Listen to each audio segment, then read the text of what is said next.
Hi, my name is Paul McFadgen. I'm part of Transgrid Community and Landowner Engagement Team.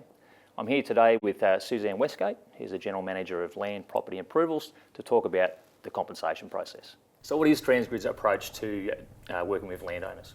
We know and we understand that people don't ask for transmission lines generally on their properties. So our approach is really to try and listen as much as possible, understand our landholders and how they use their land, and make the acquisition and compensation process as fair, as reasonable and respectful as possible. So how are landowners compensated? Landholders are compensated in two ways for having a transmission line easement on their land. The first is under the Just Terms Act, which is the Land Acquisition Just Terms Compensation Act. And that really values the easement on the land and the impact of that easement. And then the second in New South Wales is the new Strategic Landholder Benefit Payment. So tell me a bit about the Just Terms compensation. Under the Just Terms Act, there's a range of heads of compensation, and the intent is really to try and make a landholder whole as if the easement hadn't been acquired.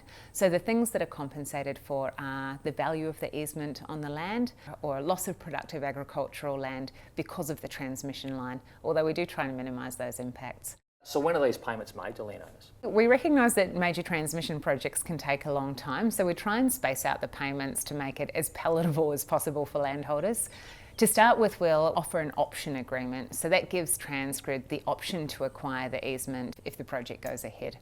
Once an option agreement's signed, our landholders will get an option fee. For VNI West, that's $20,000. We'll pay 75% of the compensation when Transgrid exercises the option, and that's typically before construction. And then the last 25% of the agreed compensation is when the easement is registered. That's typically after construction. And what about the strategic benefit payment?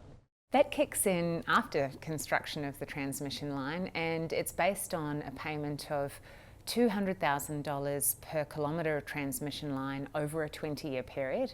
So if you have, for example, a 1 kilometre of transmission line on your land, then you'll get $10,000 each year for 20 years, and that's CPI'd over time. And what about tax? Is there implications for landowners they should be aware of? This issue comes up quite a lot. Transgrid aren't tax advisors, and it's really a matter for the ATO. But the most useful thing we can say is to encourage our landholders to get independent tax advice. We pay for reasonable professional fees, whether it's for tax advice, independent valuations or legal advice. So Suzanne, during construction, what arrangements are made with landowners?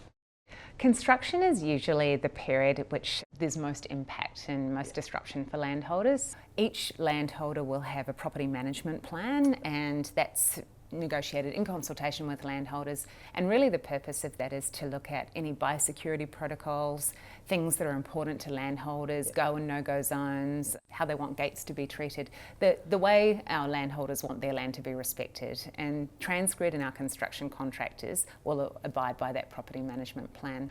Okay, Suzanne, thank you very much for your time today and answering those questions. I think it's been really informative. No problem, thank you.